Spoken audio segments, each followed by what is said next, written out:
방금 우리가 읽은 이 에스라서는 기원전 538년 페르시아, 성경에는 이제 바사라고 적혀 있는데 이 페르시아의 왕이었던 고레스의 칙령에 의해서 이제 이스라엘 백성들이 다시 예루살렘으로 귀환하게 되는 내용을 담고 있습니다. 자, 이스라엘 백성들이 페르시아에서 총 3번 귀환하게 되는데, 먼저 1차 귀환 때는 수룹바벨이 백성들을 이끌고 이제 예루살렘으로 돌아와서 예루살렘의 성전을 재건하게 됩니다.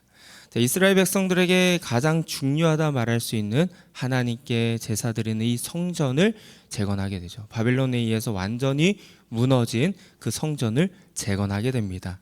자, 2차 기한 때는 에스라, 우리가 방금 읽은 이 에스라서, 이 에스라가 이스라엘 백성들을 데리고 이제 귀환하게 되는데, 그때도 이제 재건에 힘을 씁니다. 근데 여기서는 무엇을 재건하느냐? 이제 이스라엘 백성들의 영적인 상태를 재건하게 돼요. 그래서 말씀으로 가르치고, 이제 하나님의 율법을 가르치고 종교적 정결과 신앙 공동체의 영적 기초를 잡기 위해서 이제 노력을 하게 됩니다. 자, 그리고 3차 기한 때는 느헤미야, 우리 잘 알고 있죠. 느헤미야가 이제 이스라엘 백성들을 데리고 귀환하게 되는데, 이때도 재건을 합니다. 자, 무엇을 재건하냐? 이제 예루살렘의 성벽을 재건하게 돼요. 자, 예루살렘 성전도 재건되었고 이스라엘 백성들의 영적인 상태도 재건되었는데, 이제 성벽이 없다 보니까 외부의 침략과 외부의 공격이 계속 있는 겁니다. 그래서 안 되겠다 싶어서 이제 느헤미야가 이제 이스라엘 백성들을 데리고 귀환하게 돼서 성벽을 재건하게 됩니다. 그리고 성벽을 재건한 후에 이제 안보가 확립되니까 이제 무너진 사회와 그 시스템을 이제 구축하게 되는 그러한 내용을 담고 있습니다. 자, 1차부터 3차까지 귀환의 목적을 한 단어로 말한다면 그 무엇이겠습니까? 계속 제가 말씀드린 단어, 재건. 1차 때는 무엇을 재건했다고요? 성전을 재건하고, 2차 때는 영적인 상태를 재건하고, 3차 때는 성벽을 재건합니다. 재건, 다시 세우다.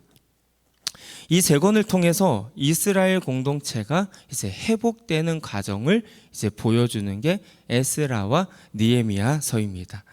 1차, 2차, 3차 그 내용이 이제 에스라와 느헤미야에 담겨져 있는데, 오늘부터 우리가 40일 동안 이 에스라와 느헤미야서를 이제 말씀을 묵상할 것입니다. 자, 이스라엘 백성들이 포로 생활을 마친 후에 예루살렘으로 귀환한 후에 어떻게 성전과 영적인 상태와 그리고 성벽을 재건하게 되는지, 그리고 그 안에서 나타난 어려움은 무엇이었는지, 그것을 어떻게 극복해 나갔는지 이 말씀을 통해서 알아보면서 우리 교회도 재건해야 될 것이 있다면 어떻게 재건하고, 우리 풀향기 교회가 이스라엘 백성이 회복한 것처럼 어떻게 회복해 나갈 것인가, 또 우리가 또 회복하길 바라는 마음으로 이 40일 동안 하나님의 말씀을 묵상하겠습니다. 자, 이스라엘 백성들은 제가 말씀드린 대로 3번 귀환했다고 하는데, 오늘 우리가 읽은 에스라 이 1장 말씀이 1차 귀환들을 말하고 있습니다. 1차 귀환. 수룹바벨이 이스라엘 백성들을 데리고 예루살렘 성전을 재건하는 그 시작점이 오늘 우리가 읽은 에스라 1장 말씀인데, 특별히 1절에서 이스라엘 백성들이 어떻게 귀환하게 되는지, 어떤 방법으로 귀환하고 왜 갑자기 귀환하게 되었는지 그 이유를 설명해 주고 있습니다. 우리 1절 말씀 다시 한번 읽어보도록 하겠습니다. 바사왕 고레스 원년에 여호와께서 예레미야의 입을 통하여 하신 말씀을 이루게 하시려고 바사왕 고레스의 마음을 감동시키심에 그가 온 나라에 공포도 하고 조소도 내려 이르되 아멘. 자, 1절 말씀에는 바사왕 고레스가 온 나라에 이제 공포도 하고 조서를 내려서 이스라엘 백성들이 다시 예루살렘으로 돌아갈 수 있도록 했다라는 것을 말하고 있습니다. 자, 그런데 1절에서 고레스가 누구에 의해서 그렇게 했다라고 지금 성경은 말하고 있습니까? 여호와께서 바사왕 고레스의 마음을 어떻게 하셨다고요? 감동시키셔서, 그 마음에 감동을 주셔서 그 감동을 입었기 때문에 이스라엘 백성들을 하여금 다시 예루살렘으로 돌아갈 수 있도록 기한할 수 있도록 했다라는 것입니다. 자, 여기서 감동이라고 이 번역된 히브리어 단어는 우루라는 단어입니다. 우루. 자, 이거는 단순히 감정을 자극했다라는 수준이 아닙니다. 잠자는 것을 깨웠다. 그리고 불을 붙여서 일어나게 하다라는 뜻으로 그 감동의 크기가 엄청나다라는 거예요. 마음에 확실한 울림이 있었고 마음에 확실한 동기부여가 생겼다라는 것입니다. 어떻게든 이 일을 하기 위해서 마음이 그 불타오르는 그 감정, 그런 게 있지 않습니까? 그러한 감동을 하나님께서 이 고레스 왕에게 주셨다라는 것입니다. 자, 성경에서 이 단어를 감동이 아닌 다른 우리나라 단어로 번역한 곳이 있는데 그 말씀이 학개의 1장 14절입니다. 개역 개정판에서는 감동이라고 번역했지만 옛날 판인 개역 한글에서는 이것을 어떻게 번역했냐면 흥분시켰다라고 이제 번역을 했단 말이에요. 자, 그만큼 이제 흥분되는 게 무엇입니까? 너무나도 하고 싶은 거예요. 하는 것에 기쁨이 있고 흥분한 상태라는 것입니다. 그렇게 흥분의 상태가 되도록 하나님께서 이 고레스의 마음을 감동시키셨다라는 것입니다. 여기서 이 감동은 누가 주셨다고요? 하나님께서 주신 거란 말이에요. 고레스가 스스로 감동된 게 아닙니다. 스스로 감동돼서 내가 이스라엘 백성들을 보내야지, 이게 아니라는 거예요. 그리고 이 고레스가 누구로 인해서 감동을 입은 것도 아니에요. 이스라엘 백성들을 통해서 감동을 입은 것도 아니고 수룹바벨을 통해서 감동을 입은 것도 아니에요. 이 감동은 오늘 성경에서 말했듯이 하나님께서 고레스 왕의 마음에 감동을 주셨다라는 것입니다. 이것이 바로 하나님의 역사라는 거예요. 하나님의 역사는 나의 감동으로 이루어지는 것이 아닙니다. 누군가의 감동으로 이루어지는 것도 아닙니다. 하나님의 역사는 하나님께서 직접 하나님의 백성들의 마음에 감동을 주셔서 일으키시는 것이 하나님의 역사라는 것입니다.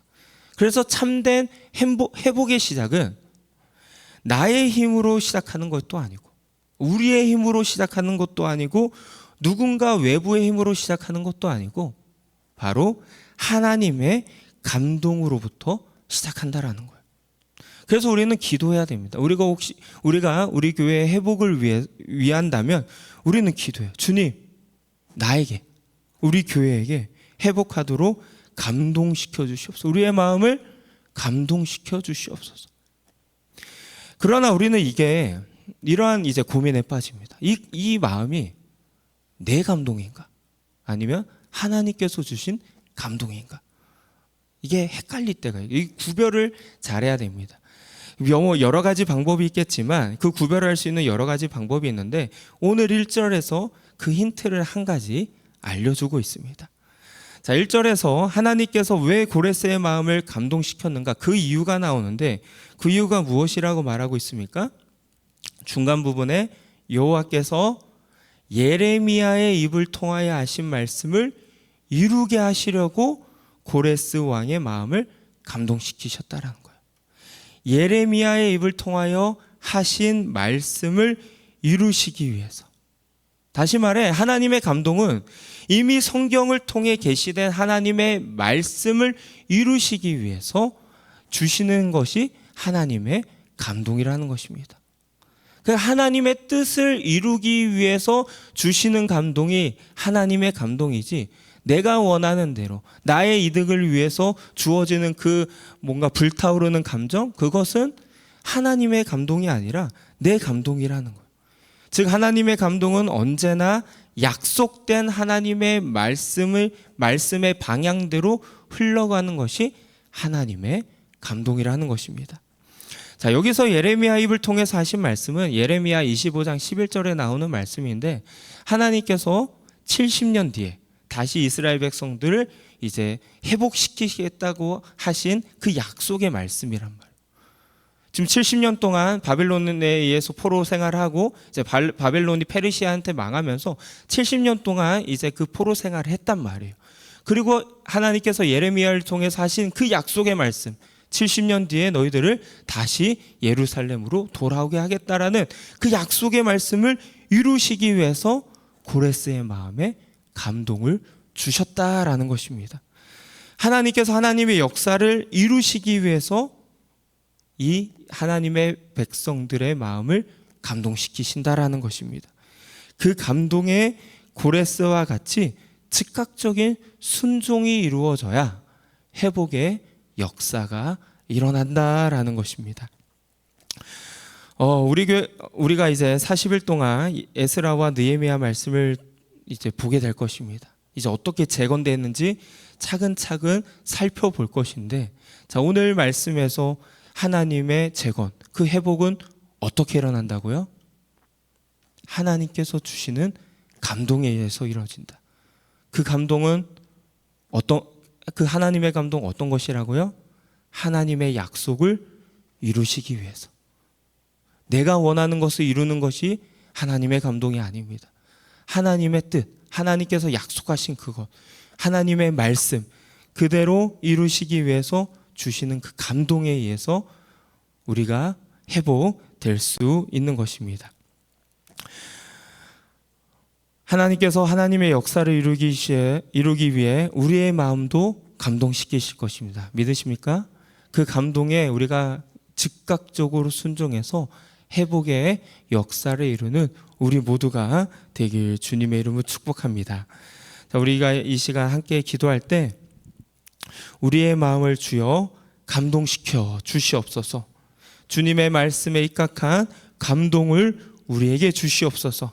그리고 그 감동에 우리가 흥분되어 불타올라 하나님께 순종하며 나아가게 하여 주시옵소서. 우리 이렇게 말씀을 생각하시면서 우리 함께 기도하겠습니다.